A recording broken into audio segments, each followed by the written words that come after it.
সারা বাংলাদেশের মতো ভূমি মেলা 2025 উদযাপন করছি আমরা। এখানে 25, 26 এবং 27 আগামী 3 দিন এই ভূমি মেলাটা অনুষ্ঠিত হবে। এখানে সকল আমাদের ইউএলও অফিস আছে, ইউএলও অফিসের কর্মকর্তাগণও আছে। এখানে যে কোনো সেবা, যে কোনো ব্যক্তি এসে সরাসরি এখান থেকে গ্রহণ করতে পারবে।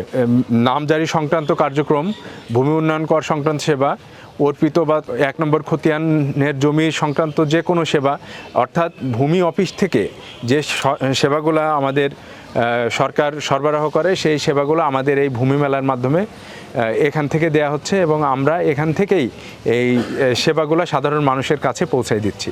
এটা অনেকটা ওয়ান স্টপ সার্ভিসের মতো। এখানে তহসিলদার সাহেব আছেন, এখানে এসি ল্যান্ড আছেন। তো এখানে যে কোনো ব্যক্তি আসবে, এসে তহসিলদার সাহেবের সাথে কথা বলতে পারবে বা তার যদি প্রয়োজন বোধ করে এসি ল্যান্ডের সাথে সরাসরি কথা বলতে পারবে এবং তাদের যে কাজগুলো আছে, তাদের যে প্রয়োজনগুলো আছে সেগুলো এখানে সরাসরি আমরা অ্যাড্রেস করতে পারবো। জি, আমাদের এখানে যে কোনো সমস্যা নিয়ে আসলে তাৎক্ষণিক সমাধান দেওয়া হবে আগামী 3 দিন। কারণ এখানে সব এনটিটি, একটা ভূমি অফিসের যে এনটিটি থাকে, যে স্তর থাকে, সব স্তরের কর্মকর্তা কর্মচারীরা উপস্থিত আছেন। সুতরাং আমরা যে কোনো প্রবলেম একবারে টপ টু বটম বা বটম টু টপ আমরা এটা অ্যাড্রেস করে সাথে সাথে সমাধান দিতে পারবো।